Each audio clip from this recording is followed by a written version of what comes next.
si une personne est gay et cherche le Seigneur avec bonté, qui suis-je pour la juger? C'était le propos du pape François en 2013, juste après sa prise de fonction. Mais on va revenir justement sur cette problématique de bénédiction. La bénédiction est une pratique qui consiste à invoquer la bienveillance divine sur une personne ou sur une assemblée. Alors, vous parlez d'une bénédiction hors liturgie, en privé.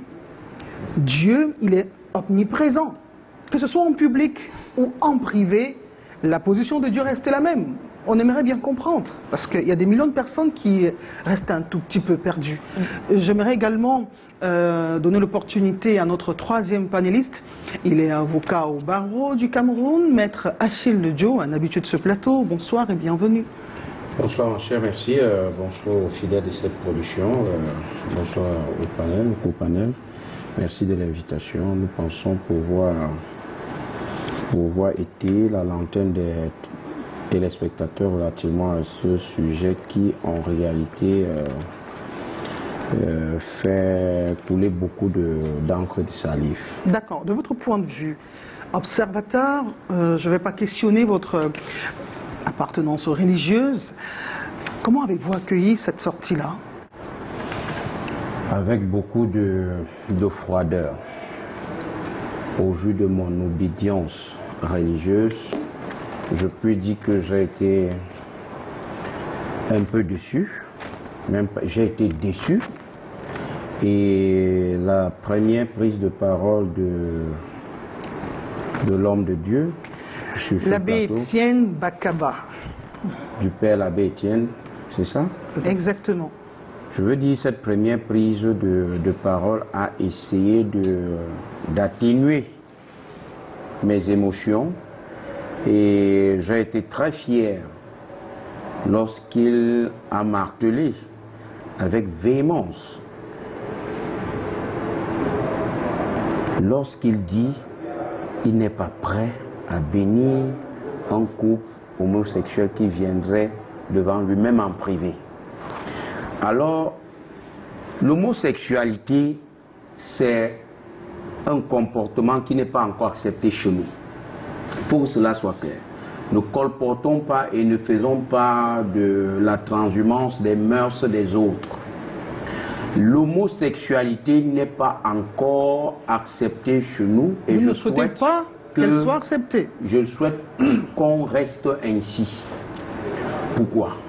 Parce que l'Occident, principalement, ne doit pas nous imposer ses manières de faire. Vous ne pouvez pas aller là-bas, faire même une conférence sur la polygamie.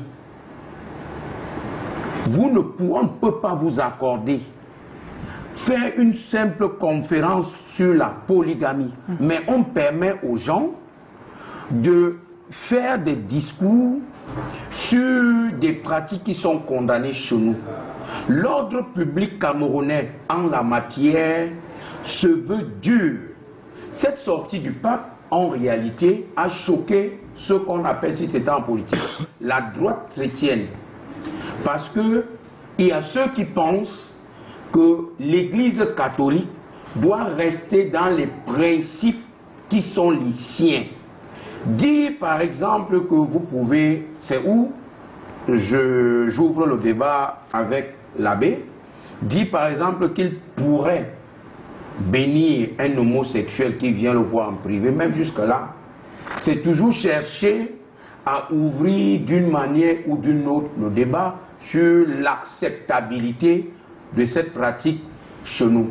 Est-ce que vous savez que si les dispositions de l'article 347 du Code pénal prévoient et repriment le délit, puisque c'est un délit chez nous, ce n'est pas un crime, condamné de 6 mois à 5 ans et d'une amende de 20 000 à 200 000, donc c'est un délit.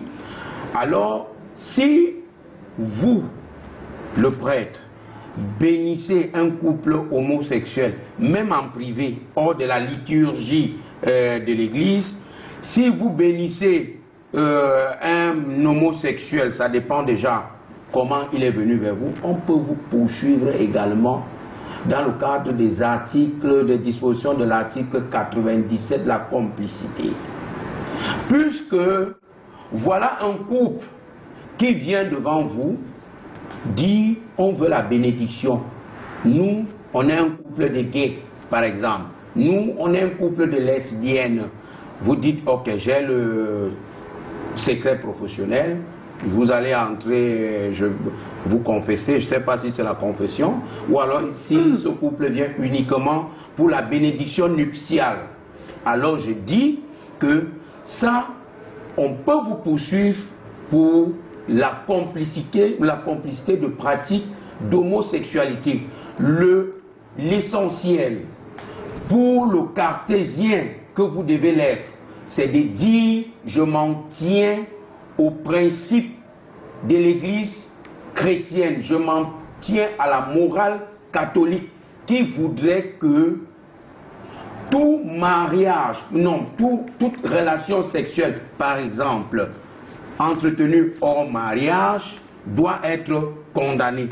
Tout comme toute relation sexuelle entre deux personnes de même sexe doit être réprimée. On ne doit pas utiliser des stratagèmes malsains pour essayer d'ouvrir le débat sur l'acceptabilité de cette pratique au Cameroun. C'est une pratique qui, pour le moment, est interdite.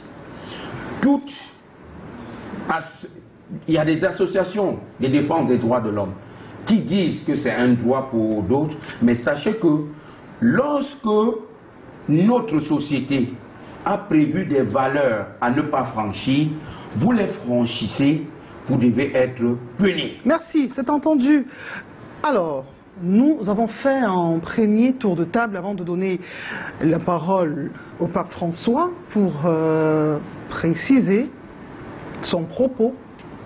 J'aimerais redonner la parole une fois de plus à l'homme de Dieu sur ce plateau. On se souvient en son temps, le pape Jean-Paul II parlait d'Ecclesia in Africa, louer Dieu en tenant compte des réalités africaines, que ce soit le Cameroun ou les autres pays de l'Afrique. C'est une pratique qui est proscrite. Et le président Paul Biya, pour rester pudique, ne l'a même pas nommé, l'a appelé cette chose. Est-ce qu'on pourrait se fonder justement sur cette position d'Ecclesia in Africa pour envoyer un message clair au pape François que, bon, ok, ça peut se faire là-bas, mais pas